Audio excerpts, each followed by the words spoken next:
Well, I can't think of a harder act to follow than Martin Luther King Jr. and Leah Morris. So I thank Catherine Massey for setting me up like that today. I also want to thank this great worship team for all the contributions and all the hard effort that goes into making these services possible. I also want to give a shout out to my colleague, Rod Thompson, the former minister here at this church, for worshiping with us on Sundays. It's always great to have you here, brother. And my other dear friend who's joined us from Kansas City, Missouri, the Reverend Don McCreary, or Mac as he's known. He's a Disciples of Christ minister, retired, and he was my guest on the radio program Take on Faith yesterday, talking about housing for seniors and low-cost housing. So Mac and I have been friends for a long time. He and I have shared a great friend named Wynn Marshall, who died last month, and I'm glad, Don, to welcome you to services here in Las Cruces. Well, today I'm going to be talking about Mr. Smith Goes to Washington. Mr. Smith Goes to Washington. Half the country experienced January 20th as the end of a national nightmare. I heard Peggy Noonan call it a national trauma. And they experienced it as a beginning of a new normal. The other half experienced January 20th as the ending of Making America Great Again and the beginning of the deep state and socialist reign. We must end this uncivil war that pits red against blue, as President Biden said in his inaugural address on Wednesday. In the Gospel of Matthew 12:25, Jesus declares, "Every kingdom divided against itself is brought to desolation, and every city or house divided against itself will not stand." That truth is one to which we must come to grips. It's not just a mouthful of words, it's wisdom.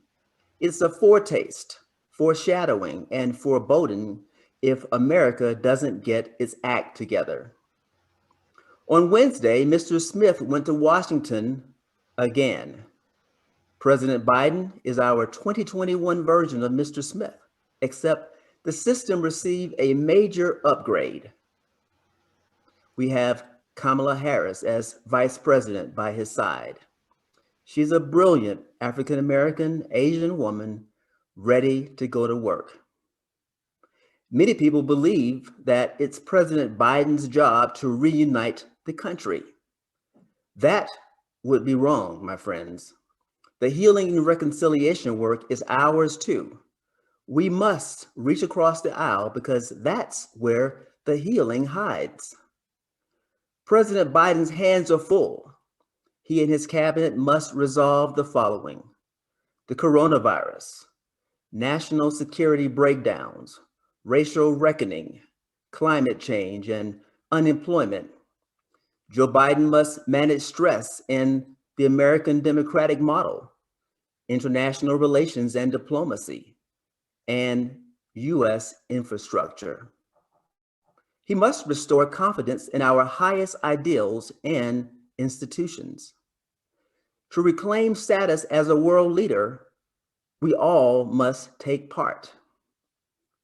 Former Speaker of the House Tip O'Neill reminded us, all politics is local.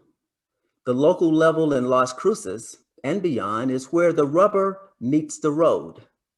And we are the community's Gumbies, and our issues are the road.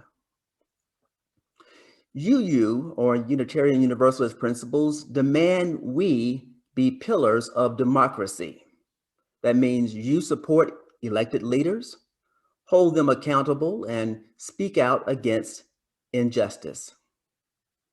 Now, here's a story about injustice that I think you may like. Jesus and St. Peter were golfing. St. Peter steps up to the tee on a par 3 and hits one long and straight. It reaches the green. Jesus is up next. He slices it.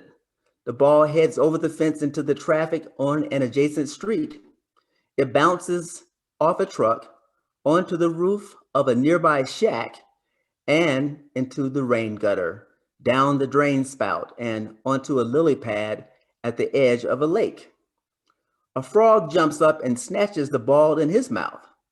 An eagle swoops down, grabs the frog. As the eagle flies over the green, the frog croaks and drops the ball. It's in the hole. St. Peter looks at Jesus exasperated.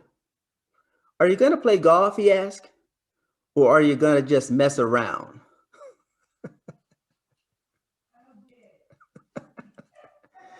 Well, this is no time for messing around. While we still have time, we should begin organizing ourselves via Zoom to be more effective in the healing process. When we're vaccinated, it'll be time to community organize. We need to train ourselves now to realize our vision of being a force of love and transformation later. I'm willing to partner with anyone in the congregation skilled in community organizing to train our people to engage the community. Folks feel worn down from 10 months of isolation. A New York Times article reported people are eating and drinking more and feeling desperately lonely. All of us are feeling the fear of everybody, the article said. You're ready to socialize, and I get it. We need to break down the walls of fear, and we need to be trained to make inroads to our neighbors that surround our campus. I studied how organizers flipped the state of Georgia during the 2020 presidential and Senate elections. Georgia was a red state. The Democrats flipped it. Many credit the presidential and Georgia Senate wins to former Georgia House leader Stacey Abrams. Elected to the Georgia House in 2006, she ran for governor in 2018 but lost by 55,000 votes. Abrams conceded that Governor Kemp won more votes. She attributed her loss to voter suppression. Because she lost, she formed an organization called Fair Fight. Its purpose was to train voter protection teams and educate voters of color and help dismantle the exact match voter law. The exact match voter law required voters' registered name to match their ID, and voters of color sometimes don't match up. The record shows Stacey Abrams led voter registration efforts years before the 2020 election. She organized and mobilized her classmates at Spelman College. She knocked on their doors. Abrams started the New Georgia Project 12 years ago. She aimed to register people for Obamacare, but the project morphed into voter registration and voter engagement. Raphael Warnock, the new U.S. Senator from Georgia, served as its chairperson. The New Georgia Project held the premise that the existing voter registration and mobilization model needed change. The reclamation model was broken and ineffective. The New Georgia model inspired non-voters and non-registered Georgians to vote. That alliance registered 100,000 voters in a year. Voters of color increased 200,000. Abrams' work generated spinoffs. These involved voter registration, but were community organizers going door to door. Leaning in, Stacey Abrams traveled to every Georgia county. In 2020 alone, the groups that spun off of her organization knocked on over 2 million doors. They made 5 million phone calls during the 2020 election cycle. This phenomenon that we watched during the 2020 election cycle, which carried over to the 2021 Georgia U.S. Senate runoffs, didn't happen overnight, and it didn't happen on its own.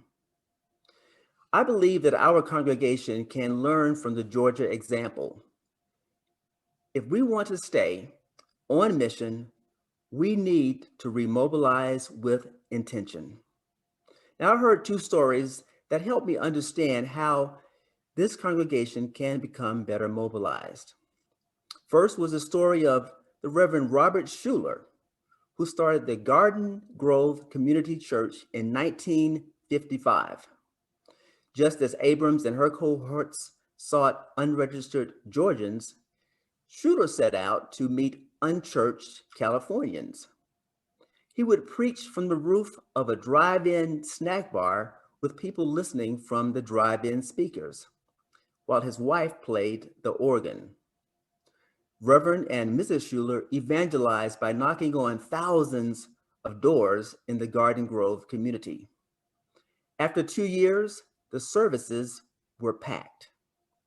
Over the next 20 years, Schuller's ministry became one of America's prominent, climaxing in 1980, that's 25 years later, with the Crystal Cathedral with its moving glass walls. My mama loved Robert Schuller and watched him every Sunday.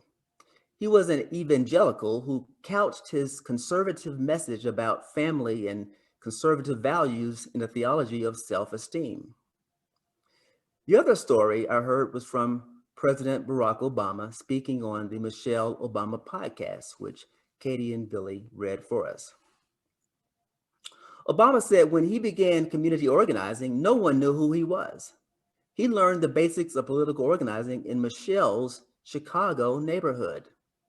The most important lesson he learned was at the very beginning, when his trainer told him to spend 1 month doing one thing, getting to know the people.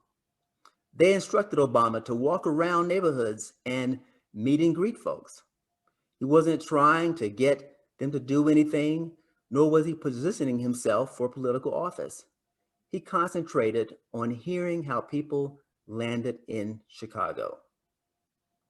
As a church striving to attract young families and spread our message of love and beloved community throughout Las Cruces, we need to know the people. We can claim if we build it, they will come all day long. But my friends, this is no Field of Dreams movie. We live in real time where people have real needs and they want those needs met. We have resources to meet some of the needs. To know those needs, we must meet and greet the community. We must let people know we're here to serve. Like Abrams, we need a campaign that engages people. There's a strong reluctance among UUs to evangelize and proselytize. That's not what I'm proposing, though. I want us to do the work of healing. As I've said, this is not Biden and Harris's work only. Healing requires everyone's effort and empathy. In his book, The Thing You Think You Cannot Do, Dr. Gordon Livingston talks about courage and empathy. We teach our kids not to talk to strangers, he says, but that disrupts empathy. You'll never know who is hurting by turning away from strangers. Livingston writes, and I quote, "When our capacity for empathy is breached, we become less attuned to the idea that any stranger in distress might be us or someone we love. So we turn away and go on with our lives. Our souls shrivel a little each time this happens." I say that we commit to knowing our neighbors on a personal level. Our neighbors ought to know we are interested and care about them. In an article in the Dispatch, the French press, which was shared with me by our own Sally Atkinson, and I have to say this is some pretty high-level reading here. David French wrote, and I quote, "There is no question that the South is religious, often very religious. But how much has that religion changed human hearts? When the church in the South has failed, it failed because it was, quote, never sufficiently countercultural," end quote. Whether Unitarian Universalism is very religious depends on who you ask. And I often wonder whether religion, and more specifically, UUism, changes hearts and minds, and I straddle the fence with the answer. I believe we strive to be countercultural, which requires intent and organization. Political organizing in Georgia focused on many things. Most appear to be very doable. They're only achievable because people volunteer to do the work. They won't happen without effort, and we can't expect people to know our desire to serve by osmosis. Some things they did in Georgia include sending out postcards and setting up community events. They organized toy and food drives in College Park. In Columbus, Georgia, my hometown, there was literature drops, canvassing in Athens, the home of the University of Georgia. There was a bike rally in Atlanta. They set a goal of registering 10,000 voters before the December 7th runoff registration deadline. Plus, they had an army of volunteers they had assembled. Some had worked during the general election. By their deadline, they had completed 7,000 voter registrations. I'm not suggesting that we need to bring in 10,000 new members or knock on 2 million doors or make 5 million phone calls. That would probably exceed the whole population of New Mexico, maybe even Arizona. What if we meet and greet the community and the neighborhood that surrounds this congregation? After we're vaccinated, what if we knocked on 200 doors or made 500 phone calls? Could that be the basis of a new UU project? What if we held a clothing drive, a blood drive, or sent out postcards telling people who we are? What if we blew up Facebook and Google with captivating ads? Could we compel 20 people to visit our church? The point is this: what happened in the last election cycle resulted from intent and organization. People felt purpose. They knew their lives and our country depended on them. They put in the work. The Georgia Secretary of State, Brenton J. Raffensperger, maintained that Republicans lost the election fair and square, no matter what the peanut butter eating president said. They got out, worked. Later, he said in a forum hosted by the Bipartisan Policy Center, "We need to put in the work also. This is the legacy of the 2020 election cycle and Dr. King's work. The brushstrokes that I'm painting align with our desire to be more multicultural, anti-racist, and a community that dismantles white supremacy culture. Getting into our community, which is over 50% Latinx, advances our mission. So I ask, who's ready to partner with me? Who's willing to put together a training for meeting our neighbors? I'm here and ready. Are you?" This means getting outside of our comfort zones.